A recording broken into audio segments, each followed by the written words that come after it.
बिस्मिल्लाहिर्रहमानिर्रहीम। अस्सलाम वालेकुम दोस्तों, सोना तारीख की बुलंद तरीन सतह के ऊपर जा चुका है और इस वक्त सोने की प्राइसेस के अंदर भी बहुत ज़्यादा इजाफा हो गया है। और क्या करना चाहिए, फ्रेश बाइंग के हवाले से बात करेंगे और हालात हाज़रा के हवाले से बात करेंगे। सोने को कब सेल करना चाहिए और इसका आखिरी लेवल क्या होगा, इस हवाले से मैं आपसे डिस्कशन करूँगा। तो जनाब, सबसे पहले तो हम बात करते हैं इंटरनेशनल मार्केट की। इंटरनेशनल मार्केट ओपन हुई है $3340 फ़ी औंस के करीब ओपन हुई है, जिसने आज के डे में 3345 का हाई लगाया और 3320 का लो लगाने के बाद इस वक्त इंटरनेशनल मार्केट $3324 फ़ी औंस के करीब इंटरनेशनल मार्केट चल रही है। अगर आज इसकी सपोर्ट की बात करें तो आज इसकी सपोर्ट बनती है 3290, 95 और 3300 इसकी सपोर्ट बनती है, जबकि इसकी रेजिस्टेंस बनेगी। वैसे इसकी तो कोई रेजिस्टेंस बनती नहीं है, लेकिन इंटरनेशनल मार्केट की जो रेजिस्टेंस बनती है वो बनती है $3350, $3356 फ़ी औंस इसकी रेजिस्टेंस बनती है। ट्रेंड इसका फुली वॉलेटाइल है और आज के डाटास में कोई इतना इंपॉर्टेंट डाटा नहीं है, लेकिन इंटरनेशनल मार्केट किसी भी स्टेटमेंट की वजह से, किसी भी जियोपॉलिटिकल सिचुएशन की वजह से इंटरनेशनल मार्केट वॉलेटाइल है और मज़ीद भी अपसाइड की तरफ मूव कर सकती है। Most important thing, international market के बढ़ने के क्या वजह बनी है और इसका क्या आखिरी लेवल क्या होगा, कहाँ पर हमने सेल करना चाहिए। तो इसकी जो मेन रीज़न ये है कि अमेरिका ने चाइना के ऊपर टैरिफ आयद किया, 140% टैरिफ आयद हो चुका है और जिसके रिटेलिएशन में चाइना ने अमेरिका के ऊपर टैक्सेस आयद किए। और दूसरी बात, चाइना ने ब्रिक्स ममालिक से इत्तेहाद जो किया हुआ था, उस इत्तेहाद को मुकम्मल करने का वक़्त अभी आ गया है। चाइना ने ये बात स्टेटमेंट दी है कि अमेरिका जो है वो बाद में बना है और हमारी जो तारीख है वो अमेरिका से भी पुरानी है। अगर अमेरिका और अमेरिका का डॉलर ना हो तब भी हम सरवाइव कर सकते हैं और अब हम किसी भी किस्म का लेन देन डॉलर के अंदर नहीं करेंगे, यूएसडी के अंदर नहीं करेंगे।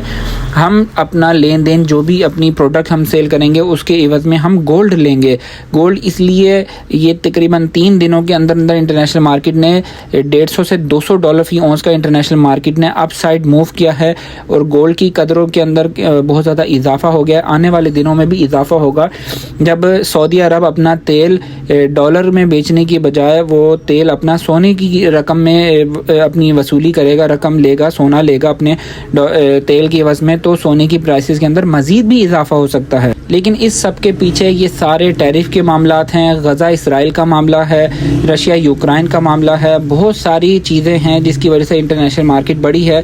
और अगर कोई भी ऐसी स्टेटमेंट आ जाती है तो इसके अंदर एक $200 से $100 की डाउन साइड भी इंटरनेशनल मार्केट मूव कर रही है। ये बात जहन में रखना, जैसे इंटरनेशनल मार्केट बढ़ रही है, इंटरनेशनल मार्केट के बढ़ने के साथ साथ इंटरनेशनल मार्केट वैसे टूटती भी है। इसका मतलब ये नहीं कि आप अपना सारा सोना सेल कर दें, जबकि ये मैं आपको इसलिए ये बात बताता हूँ क्योंकि ये इंटरनेशनल मार्केट ऐसा करती है। इस वक्त की अगर करंट सिचुएशन की बात करें, मुल्क के अंदर जो करंट सिचुएशन है, लोग अपने मकान बेच के सोना उठा रहे हैं और अपनी गाड़ियां बेच के सोना उठा रहे हैं, लोग कर्जे लेके सोना उठा रहे हैं। ऐसा हरगिज़ ना करें, ये आपको बहुत बड़े खसारे के अंदर भी लेके जा सकता है। आप उस चीज़ से सोना उठाएं जो पेमेंट, जो आपकी अपनी ज़ाती पेमेंट हो, जो बैंक में फ़जूल पड़ी हुई है, उस पेमेंट से उठाएं। और जो आपको किसी समझ लें कि आपको किसी की उधार ना हो, इस तरह की कोई पेमेंट हो, उससे आप सोना ज़रूर उठाएं।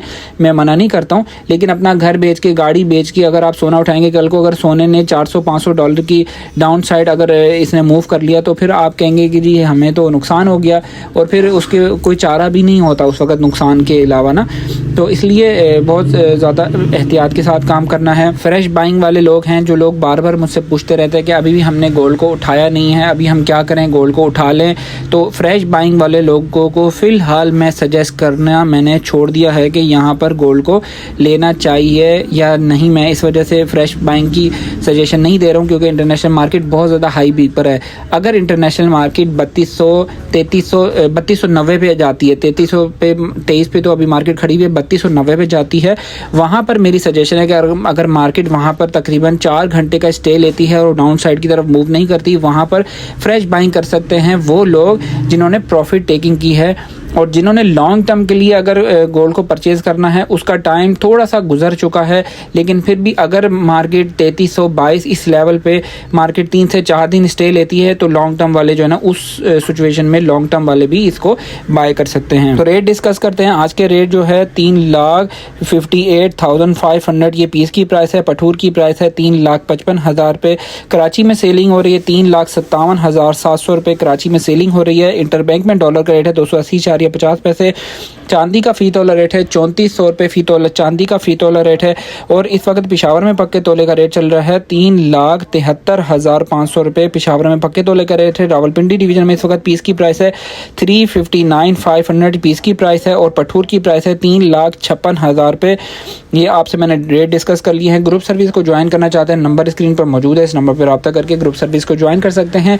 ज्वेलरी लेना चाहते हैं, रावलपिंडी इस्लामाबाद से मेरी वीडियो देख रहे हैं, लाहौर कराची पेशावर से वीडियो देख रहे हैं, आपको डिस्काउंटेड प्राइस में जो ज्वेलरी ऑफ़र कर रहा हूँ। टेक केयर, अल्लाह हाफिज़।